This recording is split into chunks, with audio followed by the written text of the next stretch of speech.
This is kind of an odd time in Fish's history. I came into Wilco with me being the guy with the story. It was sometimes appropriate for Soundgarden, sometimes not. 20 years writing about music. Dozens of cassettes in a drawer. Get ready for conversations that time nearly forgot. Dave's Old Interview Tapes. Hi, I'm Indianapolis Star reporter Dave Lindquist, and welcome to Dave's Old Interview Tapes, a podcast that digs up musical conversations from an era when corn was a massive band and high fructose corn syrup was a minor problem. Today's episode revisits two interviews with Jeff Tweedy, the Wilco vocalist-guitarist who will play his first solo show in Indianapolis March 21st at Old National Center. For Dave's Old Interview Tapes, we're entering the Wayback Machine for conversations that happened in 1998 and 2002. We'll hear Tweedy talk about the anything goes musical approach that led to the band's landmark being their album. Kind of let the other 90% of our record collection show as being something that inspires us. Talk about the murderous impulses that found their way onto the band's Summer Teeth album. The same situation is like every song on the record. It's just different ways of dealing with it. Okay. Murderous impulses are part of it, I guess. And we'll hear Tweedy talk about the odd connection between one of his songs and the terrorist attacks of September 11, 2001. It's pretty weird. It's just a weird thing. It's like those images have been horribly enhanced. Our in-studio guest for this episode of Dave's Old Interview Tapes is John Byrne, the world-class guitarist you've seen on stage with Mere Mortals, Danny Flanagan in the Rain Chorus, Chevy Downs, 3 to 1, and the list goes on and on. John, how are you? Great, Dave. Thanks for having me. It's great to be here. I am psyched. You know that Jeff Tweedy and Wilco is right near the very top for me all time in terms of musicians, and I think you share a similar affection. Very, very much so, yeah. Where did it start for you and an awareness of Tweedy? Well, it's kind of funny. I didn't know anything about them, about their music. I had just heard when I was playing in a band based in Bloomington in it was probably early 90s by that point. Mere Mortals, you just mentioned. We were a bar band. Well, we chose to be a cover band that then put out original material, and that was kind of what you had to choose, whether you were going to be that kind of band or a straight up just indie, no cover, real deal down in the trenches, going to make it on your own merits kind of band. And so we were playing down the street, and somebody said, "Oh, Uncle Tupelo is this band that is real into Neil Young," and I was, I'm a Neil Young obsessive since my childhood, and you should go see him. So I did, and I walked in and was like, "Oh, I get it. We're the uncool kind of cover band trying to be cool, and they're the way cool band who were really inspired, and they were playing stuff that I can't remember. They either sounded very much, they were playing something that was a Neil Young-ish song of theirs, or they might have been covering something. And my takeaway was, oh, we're better at playing Neil Young songs than they are. This band that everybody had said was kind of the new Second Coming and the new kind of Neil Youngish thing, like a standard bearer. I went, and so I show up kind of typical, egotistical, insecure guitar player guy. I go to check out the competition, and I go, oh, yeah, they're cool. They're way cooler than us. They're not better than us, at all. Which is, I don't know, in retrospect, it was just a foolish way to look to appraise them. And instead of going, oh, they have depth in songwriting and they're willing to be patient and do things only their way, I should go look at that more closely. In retrospect, that would have been the appropriate reaction. So anyway, long answer to your question, but yeah, I became aware of them not as music for me to be a fan of or to consume, but to compete with. That's definitely one of the perspectives that I knew you would bring. Let's see, I grew up in Illinois, in central Illinois. Uncle Tupelo emerged from Belleville, Illinois, just across the river from St. Louis. I missed them almost completely. My awareness of Uncle Tupelo was they covered Effigy, a CCR song, if I'm right, on this compilation called No Alternative, which was an offshoot of the Red Hot and Blue AIDS fighting project that was a big thing at the time among musicians. So then the two main principals in Uncle Tupelo, Jay, and Jeff have two bands, one being Sunvolt and one being Wilco. And which record came out first, AM or Trace? I don't actually know. I just know that I heard the single off Trace first and went, oh, Lord, something has broken through the radio in a way that I kind of didn't think something could at that point. It was singular and like just jaw-dropping. Trace was an amazing record. Like, if you were going to just like say, first album after Uncle Tupelo, who achieved more. Oh, yeah. It was easily Sunvolt. Sure, yeah, and it's funny. I got Tweedy's autobiography for Christmas, and knowing that you and I were going to be here talking about this, I finally started reading it and listening to his accounting of what kind of his idea, his self-concept was at that point. I think he knew that he had a thing, for lack of a better way of putting it, that he could stand on his own two legs, but was in the process of discovering that in the presence and under the, I don't know, the rubric of a more accomplished writer. And I think that it's been fascinating to read so much about Tweedy. He and it's just been kind of ridiculous to find out how much our backstories overlap in such kind of ridiculously similar ways, and both just getting exposed to Neil Young at young ages, and it kind of being the thing that made us both go, oh, and like just kind of stop talking and regarding anything else and just pay attention to that and go, oh, there's a kind of truth there that I don't hear or get anywhere else. That's what I heard in him from the beginning. He doesn't remind me of Neil Young. Something about his whole kind of gestalt reminds me a lot of Neil Young, in that there's just an uncompromisingness. And so reading about him and Jay Farrar, I go, oh, a friend of mine, Scott Ballantyne, Charlie's dad, I worked in his guitar shop from when I was a kid here in Broderbowl in the early 80s. And Scott's been my mentor and, big brother, dad figure since I was a kid, particularly for music. And he was trying to explain to me why. I was like, oh, well, why didn't you and that guy work out in that band for that long? He's like, oh, John, you need to. This will be important. You need to know this. There can only be, but there must be, one asshole in every band. John, you're likely to be that asshole. And I got what he meant, that there has to be somebody who's got the vision. I'm not a writer, so I've never really been able to. I don't carry that. I'm just a overly sensitive guitar player who works for other writers. But my point in all this is that reading the book, I go, oh, yeah, Tweedy and Jay Farrar, Tweedy and Jay Bennett, you can't have two Neil Youngs in one band. Yeah. It doesn't work. All three of those guys, you go back and watch I'm Trying to Break Your Heart, you go, yeah, okay, Jay Bennett was the personality that made people the most uncomfortable in the room, but he was also the guy with the most intrinsic music knowledge and the highest music IQ at that point. Yeah. But he wasn't the creator and the owner of the intellectual property. And that it can only ever come from the singer. Yeah. The singer's always going to be the priority. So when I was reading back about the history, going, well, yeah, bands explode. It's always contents under pressure. And that's why he's so great. And both of them. So anyway, it just wasn't a surprise to me going back and looking at the history going, yeah, it's really, really, really hard to have that much creativity and ego in one band without there being a clear leader. Well, and this, if I'm right, if I follow this train of thought, Farrar had the head start. Totally. He had been the singer in Uncle Tupelo, so he was able to extend that on the first Sunvolt record, while on AM, Tweedy was just kind of figuring things out. Totally, yeah, and I don't think it was until Jay Bennett showed up. Tweedy's songs on AM stand on their own merit.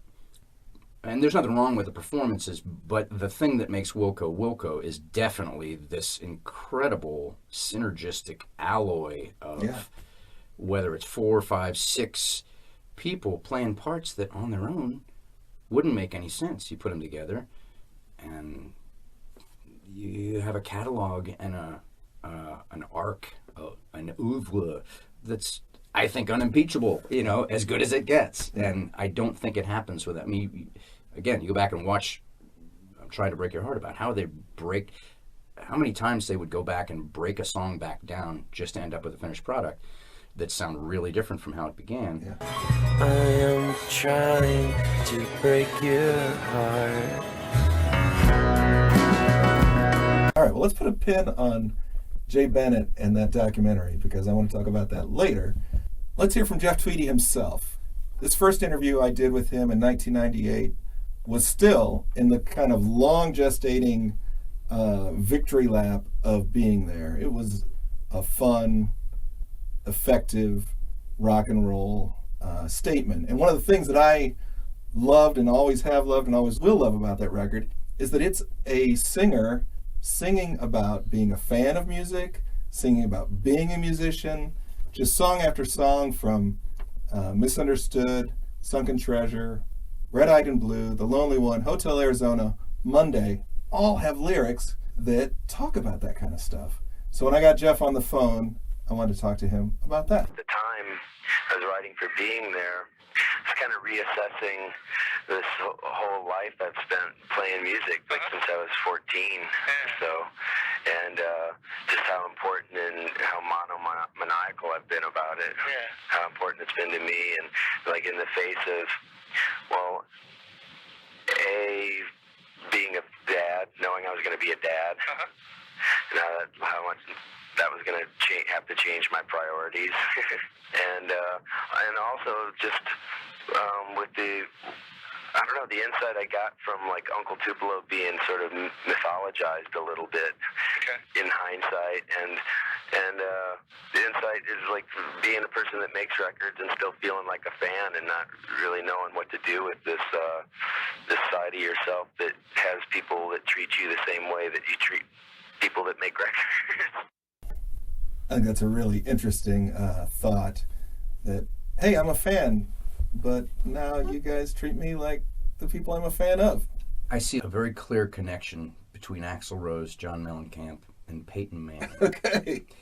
Which is to say that each of those three guys, in and of themselves, I think has kind of a modicum of a certain kind of intrinsic talent, but greater than that was the need to achieve.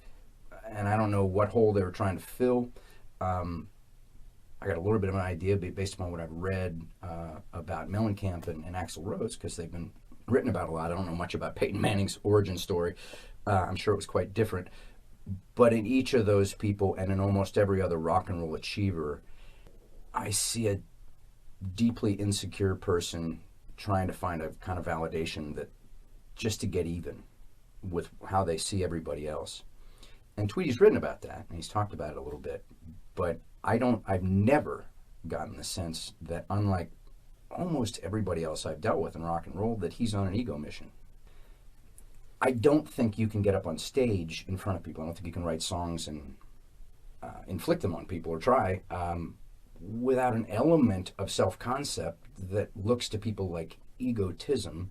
But Tweedy seems to have been driven by warmer, more harmony-inclined intentions, for lack of a better way of putting it, just not on your typical ego rock star errand. And I think it gives his whole approach a kind of organic nature. I think it's why you and I like him so much, and like the end result of Wilco so much, because there isn't artifice, there isn't the obvious stuff that almost all music has to do sooner or later to get by, to make a record company happy, to hit a deadline, to get the last single on the record. They, because of what happened when Reprise didn't release Yankee Hotel Foxtrot, they got a chance to simultaneously self-mythologize, but also to do the exact same thing Tom Petty did, which is say, we're going to do things our way, or we'll just do it from the outside looking in. We believe in ourselves. That's it. End of discussion. One of my favorite things is Jeff's stage banter, because when he's performing, he's always available to like comment on what's happening and not have, I think, what you're talking about, like that driven, I am here to mow you people down as your performer. He can talk about what's happening as it happens. Unlike the rock and roll era that you and I grew up in, where it was unidirectional. Well, the online era, my daughter's generation has grown up with a really different paradigm of how bands and acts interact. Yeah. It is more back and forth, but that's not why I think Tweedy has the approach he has. I just think he's like crazily evolved. Again, it was fascinating watching I'm 2 episodes into the Grateful Dead documentary, Long Strange Trip, and I was really struck by a line from either Jerry or Bob talking about, we do enough psychedelics to destroy your ego, and then you can really see what collaboration looks like. Words very much to that effect. Yeah. But that the idea that the ego is the enemy of a certain amount of intimacy and an emotional experience, and Tweedy seems to have recognized that way earlier than most. And yeah, he's got a kind of humility it is not rock star like at all, but he totally, you can see he's like, yeah, I gotta wear the suit, I gotta play the role, and damn, it's fun. Yeah. And we're kind of all having the fun together because it's not one guy going, yeah, dig me, right, sucks to be you. But there is no sunken treasure. The progression from AM to being there, what a lot of people picked up on was, oh, this is an alt country Americana project exclusively. This is a band that's covering a lot of ground sonically. Before Yankee Hotel Foxtrot, actually 2 albums before, Wilco was kind of given a hint at why people would eventually call them America's answer to Radiohead. As a band, I think we just wanted to stretch out and play a bunch of stuff that people didn't really expect from us, or we didn't expect from ourselves. Just kind of let the other 90% of our record collection show as being something that inspires us. And I don't know, it's just kind of a purging, thing. The record we just finished is a lot more.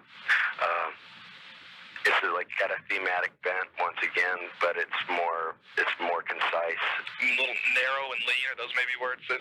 Yeah, I don't know if it's leaner, but it's narrower.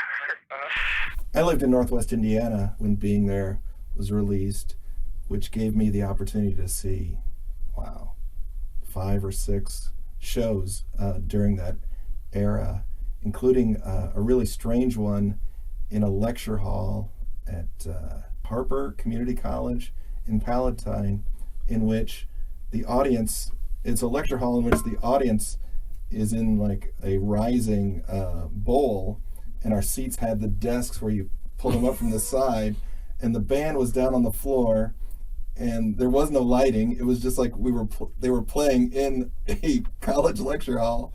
And during the show, Jay Bennett actually excused himself to use the restroom. That was a very, very strange concert. I've seen and played some strange shows in some strange places. Not quite that far flung. That was also the night I met Jeff Tweedy. As I've talked about in some episodes of Dave's old interview tapes, I was a civilian at this time. I was not a professional music journalist. But I worked for a paper at the time in Northwest Indiana, and I wrote top 10 albums of whatever year that was, 95, 96. And at this weird college show for Wilco, Jeff Tweedy just had a receiving line after the show.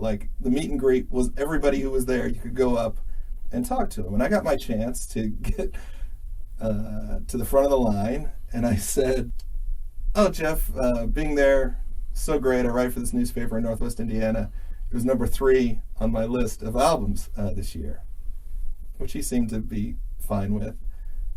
The 4 or 5 people behind me, however, were like, "Number 3? That's number 1." So that was early in my long storied history of embarrassing encounters with rock stars. I wrote reviews of music for my high school newspaper at Chittard, and our first issue of the new senior year, the thing that I was the editor of, the first issue would come out the same day that Neil Young played a show on in support of the Shocking Pinks Rockabilly record, but still ostensibly on the Trans tour. So he still had the whole like automated Trans thing, and he played Assembly Hall. And Scott Ballantyne said, "You're going to go see that Neil Young show, aren't you?" And he said, "Well, then we've got a friend who is on the crew, and you're going to go down there and try and sneak in, aren't you?" "Yeah." "Well, just go tell Brad that you're Scott's friend." And I did. And next thing I know, I'm a 17-year-old kid with an all-access pass on my shirt, running around Assembly Hall. And I got interviewed by Dan Clear, the host of the show, would be Dan Patrick, news anchor, who anchored the Neil Young show. He interviewed, the video feed went down at halftime, so he needed somebody to kill time with. And he's like, "Kid, backstage with a pink shirt, let me talk to you." So wow. So the concert was framed as a television show? Correct, yeah. I then am in the meet and greet after the show, and I don't know, Neil's like 6'3", I'm on my best day 5'6", probably wearing some heels that night, maybe 5'7", and he looks down at me and sees that I'm a kid with a pink shirt and an all-access pass and a review in my hand. And he just grabs it and he stops talking to everyone in the meet and greet. A review published in the Trib, the Trojan Tribune of Chittard High School, by Cub reporter John Byrne. And he got to where I had to find a couple of things. It was not a good record. It was the Rockabilly record. It was unbearable. Kind of Fonda Wanda. Kind of Fonda Wanda. Wondering was good. Anyway, the harmonica, the production, that era, I didn't like it. And so I was like complaining about the fact Tom Petty had just been on the cover, Rolling Stone, tearing up the $10 bill. And this was on Geffen, and it was a 998 list, and the record was 28 minutes long. And back then you used to have to wait a couple of years as a teenager for a new Neil Young record or whatever. And this comes out, and I'm like, it's $10 and it's 28 minutes of not Neil Young music as far as I'm concerned. So the review just said, they're like, it was expensive. Well, see here, I'm trying to... Anyway, we got in a debate. Wow. I get into an argument backstage in front of, all the people who weren't... the Q95 people were like, "You're the kid who calls in the middle of the night and talks to me about Neil Young, and you make your way here and you're arguing with him?" He was like... Anyway, so... I don't know what question I was answering, Dave, but that's my Neil Young story from 1983 as a high school journalist. Wow. You just never know. I'm coming home via Chicago. So I talked to Jeff Tweedy in 98, and being there was kind of in the rear view at that point. Wilco was making this album that would become Summer Teeth, and in addition to the proper Being There shows I attended when I lived up by Chicago, Jeff would play Lounge Acts, the club owned by his wife, Sue. And I went to a couple of solo Jeff shows, and he would try out new stuff. And I'm pretty sure I was there the very first time he played Via Chicago live, which, if you're familiar with the song, has the opening line of, "I dreamed about killing you again last night." So that was kind of spooky to be in the room where you hear that the first time. And just because of that, because I had attended that show, when I had Jeff on the phone between Being There and Summer Teeth, I was able to ask a pretty decent question about, this next record sounds like it's going to be a doozy. Yeah, there's a bunch of new songs like She's a Jar and I Dreamed About Killing You, stuff like that. Yeah, I think the record overall is kind of a dark pop record, but I don't know. I think in the end, ideally it'll end up being somewhat hopeful, It's just situations, it's like that's the same situation is like every song on the record. It's just different ways of dealing with it. Okay. Murderous impulses are part of it, I guess. One interesting thing out of that, obviously, is the song to him at that point was not called Via Chicago. He refers to it as I Dreamed About Killing You, so whoever made the call to change the name of the song, that was probably smart. In the big picture, Summer Teeth is to me, kind of a lost classic. It didn't make a huge commercial impact, but it also has some of the best songs that Wilco's ever done. It just was such an achievement in bright pop melodies paired with the darkest lyrics. I didn't pay a ton of attention to them before Summer Teeth. What I remember is hearing Summer Teeth and going, wait a minute, this is the band everybody's been talking. Okay, Uncle Tupelo dudes. Okay, the Wilco. Yeah, I heard a song or two, and wow, this isn't Americana. This is the Beach Boys have arrived, and Americana's over. I mean, it was like I like the minute that the production on that record goes from minimal to, oh, we're not in Kansas anymore. There's Mellotron and there's Beach Boys sensibility and there's anything but. I mean, to me, that record was like the absolute turning point from anything remotely guitar, pure, agrarian derived into the stratosphere. And I don't think he ever looked back.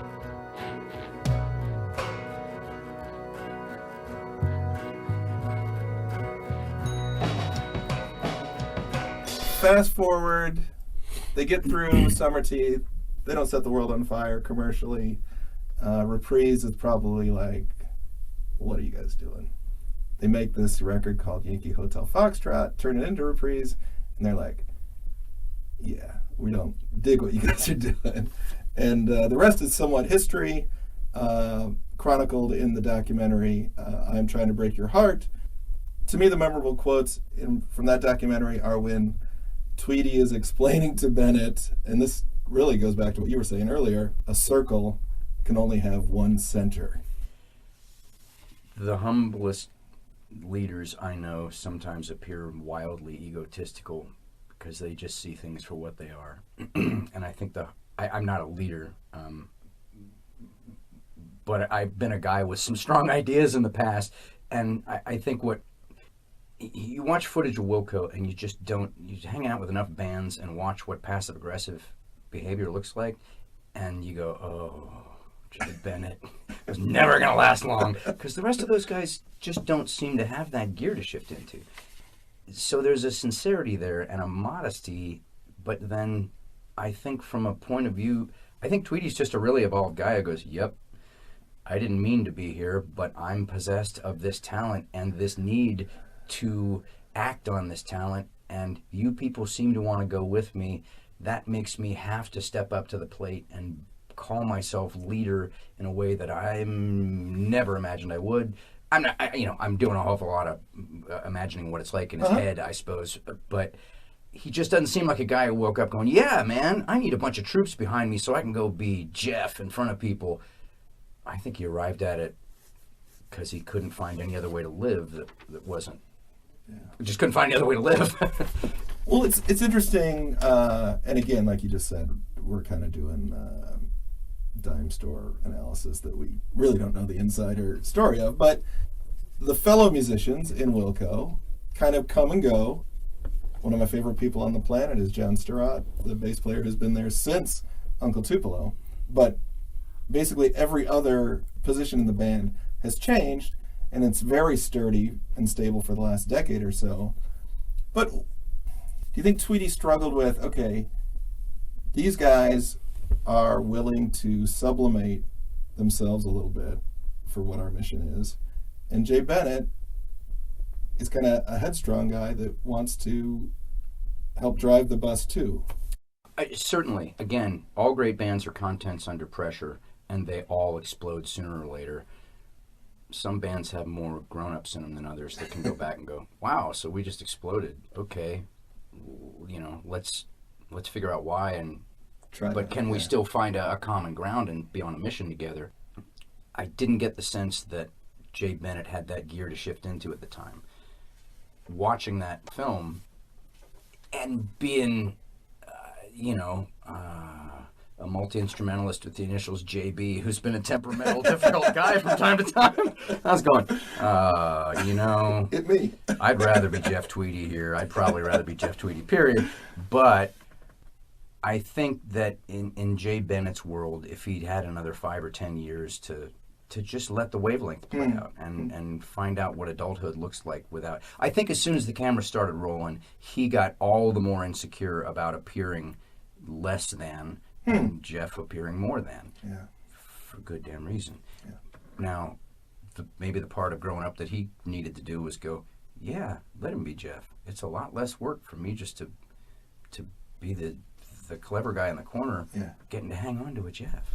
I think the band as a whole really has like worked from AM on, or since Uncle Tupelo broke up on, like it's worked towards like a band idea or more of a collaborative effort. And I mean, that's in the context of, like I write the songs, or I write at least easily the majority of the songs, write the lyrics and sing them, but that's like really in the comfortable part for me is to just feel like that's a role you play in a band, and everybody, I don't know, in the band is like really just worked towards it being more of a complete band idea, concept, and perception. And it's hard because, I came into Wilco with me being the guy with the story, but I think that's starting to go away a little bit. The other thing that always sticks with me from that movie is they're talking about, I think it's maybe a Summerfest date in Milwaukee, and they're talking about what they're going to play because they had been in the studio and they haven't played a show in a minute. Bennett's kind of advocating for some like a rock, come out strong with some rock and roll material. And Tweedy turns to him and says, I think that dual guitar thing is a little played out. Wilco becomes the mightiest of dual guitar bands with Nels Cline. Triple sometimes. Yeah, and Pat Sassone. It's amazing, but anyway. Take the guitar player for a ride. See, ain't never been satisfied.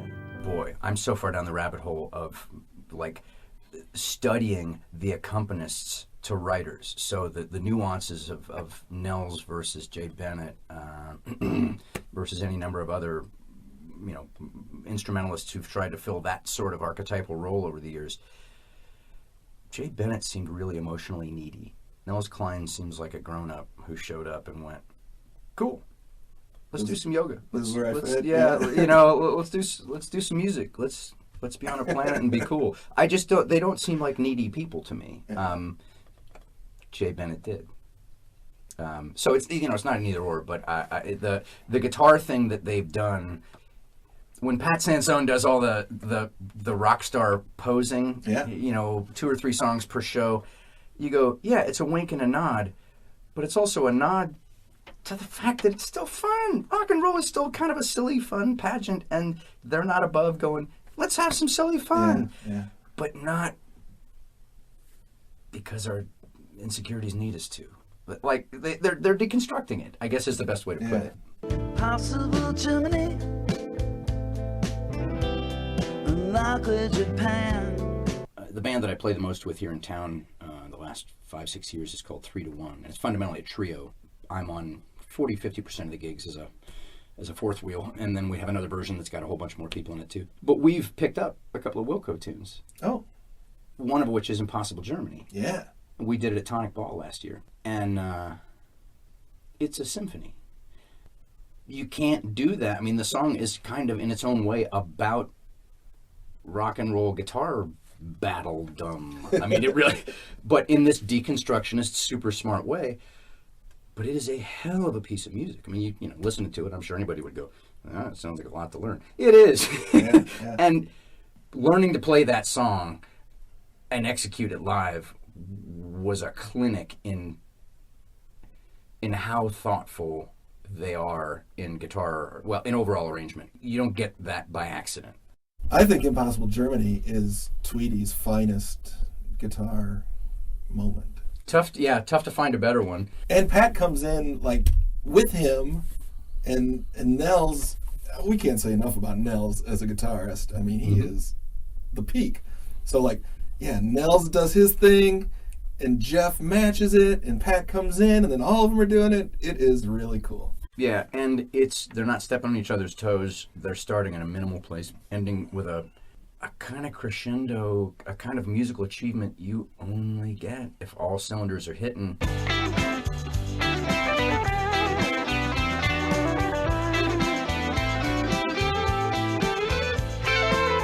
I will admit to indulging myself a little bit when I got on the phone with Jeff Tweedy in '98 and 2002. did a little bit of that Chris Farley, Paul McCartney. Remember that? That was awesome. But I didn't ask it that way. And it was just a chance for me to like kind of go back and talk about some of the things, whether it's from AM or, wow, it was such a fruitful era. And he hasn't really slowed down that much, but Tweedy at this time had Golden Smog. He had the Mermaid Avenue project, in which they took Woody Guthrie lyrics and put new music with, in conjunction with Billy Bragg.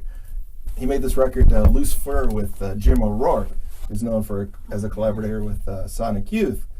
Glenn Cochi, I think, was in Loose Fur as well, and Jeff did a soundtrack for this movie, Chelsea Walls, so there was a lot of stuff going on for him. One of the things I wanted to ask him about was this old AM song called Passenger Side, which when I would see Wilco, they would do slow country version, punk version, speed metal version, regular version.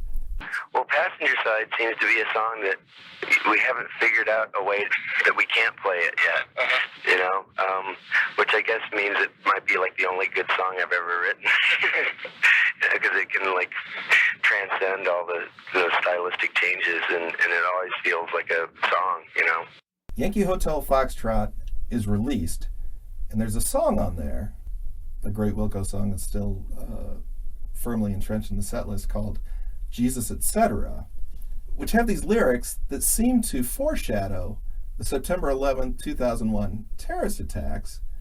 I'm sure everyone who heard that song had to be like, whoa, that's weird, because I think the timeline was they recorded the album, the terrorist attacks happened, then the album comes out. So he wrote and recorded that song before 9/11, and without being too weird about it, I just kind of asked Jeff, what do you make of all that? You know, there are references in the song to tall buildings shaking and skyscrapers scraping together. What did that come from? A dream? What was? Where did those images come from?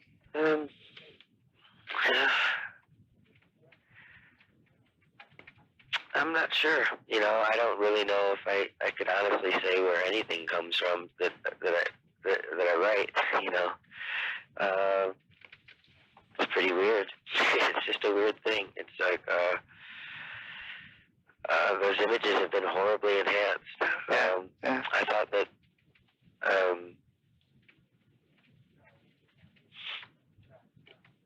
I don't know. I think I've sung about natural disasters and stuff like that before. Yeah. You know, and I've always kind of had a fascination with how long those things will last. You know, I like looking at the world the way it is from some imagined distance, like a future archaeologist or something. Yeah. I've been felt like that since I was a little kid. You know, like looking back at now. Yeah. I don't know. It's an exciting thing to try and picture. Yeah. And I think of it as kind of innately hopeful, you know, to think about that, because it implies that there are future generations or something, and that their misreading of this culture is probably going to be way more interesting than what it is. So one of the things we do on Dave's old interview tapes is watch a journalist swing and miss, and I thought that's what was happening with that question. You hear Jeff Tweedy kind of sigh after I ask it, and he pauses for a few moments, but I think he really gave me an honest, heartfelt answer to that question. Yeah, I mean, I certainly don't know what was going through his mind, but it didn't sound like a sigh of exasperation. It sounded like, oh, yeah, damn you, thoughtful journalist, for asking a question that I'm going to have to think about a real answer to. You know? So one of my favorite things of learning, there's just something about him that I just like. I just love. There's a vulnerability there and an approachability and a humanity that just isn't typically in anybody trying to fill the job description of rock star. Mm-hmm. And so I found this interview with him where he said, well, if anything, I think my superpower is vulnerability or willingness. Like, again, I think it goes back to like lack of ego. Just willing to try anything in service of the song or what he thinks is his role to pursue some artistic truth, and that he's just a passenger on it, and that if it's a really embarrassing result, he's not so insecure that he's going to be painted with that. Instead, he just says, yeah, I'm willing. Like, when people see you being willing to try anything, instead of being precious and fearful, think back to how Jay Bennett seemed, that energy, and then the investment and the courtesy and the everything you're showing in everyone around you, it's incredibly synergistic. And I was like, oh, that's how you end up with a catalog like that. Voices wide, skyscrapers are scraping together. So September 11th, 2001, interesting, just outside the context of everything that happened around that time. I remember on September 10th, I was in Bloomington. I went to a Transmatic show featuring Carl Brummel on guitar. He played guitar with that band for just a short time. Didn't realize that. And then next thing you know, he's in My Morning Jacket. Jimmy Buffett and the Coral Reefer Band were to play Deer Creek on September 11th, 2001. That show was canceled. I had an interview scheduled with Arlo Guthrie on that day, but that show was canceled like apparently instantaneously. I never talked to Arlo. Do you remember, did you have musical things going on September 11th, 2001? No, I was helping my then wife convalesce from kind of an amazing surgery health thing. So, she... Just a parallel thing. Yeah, we watched the towers come down on TV with her, horizontal on the couch, recovering from having half her insides taken out. Okay. By the Pope's liver doctor. Okay. Yeah. Don't get me started on another long story. It has nothing to do with Jeff Tweedy. Well, I've got one that has nothing to do with Jeff Tweedy, but it was a show I attended on September 12, 2001. Dave Navarro from Jane's Addiction just put out a solo record, and he was going to play The Patio, and it was an X103 show, and they didn't postpone it or cancel it, but they moved it up to like a 6 o'clock show. And after the show, the bus was parked right out on Guilford, and Dave sat in the door and did a meet and greet with everybody, kind of like that Wilco show I was talking about. If you remember, in the days after 9/11, people thought that blood donation was still, could be helpful. Mm-hmm. Turns out that it probably wasn't. But on stage that day, someone handed a sheet up to Dave Navarro on stage about a blood drive. And he looks at the piece of paper and he's like, this is a great idea. You should all go donate blood for the victims. And he paused and he said, I can't do that. I'm an intravenous drug user, but you should do this. I was wondering, when you're telling a room full of people at a Dave Navarro show at the patio, go share your blood with humanity. I don't know. Yeah. Nice instinct. Yeah. Back to Jesus, Etc. Jeff Tweedy told me about playing that song or not playing that song around that time. It just seemed striking to me before, and then afterwards, they seemed, kind of frightening. Did it spook you a little, or? The first time we rehearsed that song and I sang the words and sang them out loud, Yeah.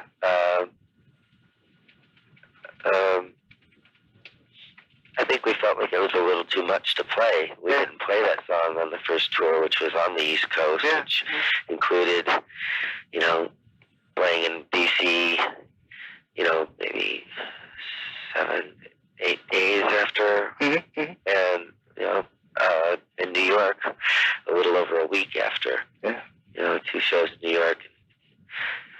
And just being on the East Coast in general, at that time, I was, the distinct feeling we had in the shows was really great. It's really a wonderful thing that it felt like we were playing in front of a room full of people that hadn't been outside, or hadn't been out to see a band in a long time, and weren't taking many things in their life for granted.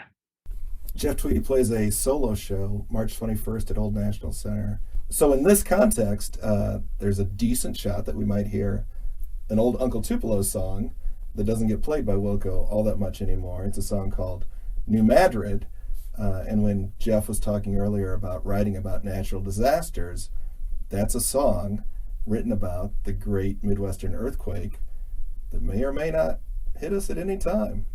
The New Madrid fault line, I believe, is real close to where he grew up in Belleville. I don't think I've played a show since we recorded that song for Anodyne. I don't think we've played it. That we haven't played it. Maybe one or two.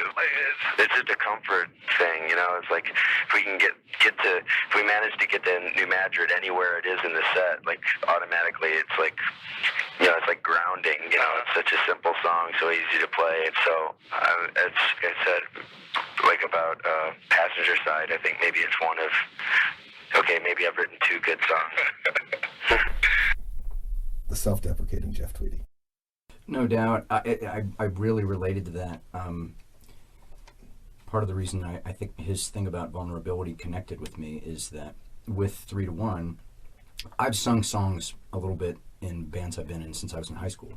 Ran the Nuns out of the talent show in the gymnasium at Chittard in 1983 with Mr. Soul, actually. Nice. Should I stay or should I go? I'm not a real singer. I'm not a natural lead singer type at all. I enjoy singing. I'm a Neil Young fan. So with the band, Tom Kiefaber, the leader of the band, who's amazing, there was a band called the Jokers. They were laying it down. Rock and roll hoochie coo. Yeah. His dad was the bass player in the Jokers. The guitar player in the Jokers was Dickie Betts. Wow. The Allman Brothers came and said, "We need you, Dickie Betts, to be with us." And he's like, "Well, can you bring his bass player with?" And Tom's dad, Tom, was like, "No, I'm raising a boy. I can't." Tom, I'm in a band with a guy who grew up learning Allman Brothers songs from Dickie Betts, sitting on his knee. Yeah. So, in any event, Tom will be like, "Hey, man, I've sung 3-4 songs. It's time for you to pull your weight. Go sing some." And like when I can walk up to the mic and sing Powderfinger by Neil Young, it's musical Xanax. I'm an anxious guy to begin with. Make me sing in front of people. It was very. Whereas, ask me. We do Hate It Here actually, Wilco tune, and it's got a lot of lyrics. It's a lot, and none of it resides in my mouth. If that makes sense, I have to like read a lyric sheet and kind of. Anyway, the difference between comfort and anxiety from what song you're singing. I completely get. Ironically, it's singing one of his songs that makes me most anxious. But yeah, that thing of just finding the thing. And I don't know that it's necessarily just finding the song that allows you to turn off your own anxiety. But there are certain things that you can feel the hive mind in the room. Just everybody goes, there it is. Come on, do what you did. Roll me under New Madrid. Well, John, I think we've picked the perfect in-studio guest for this episode.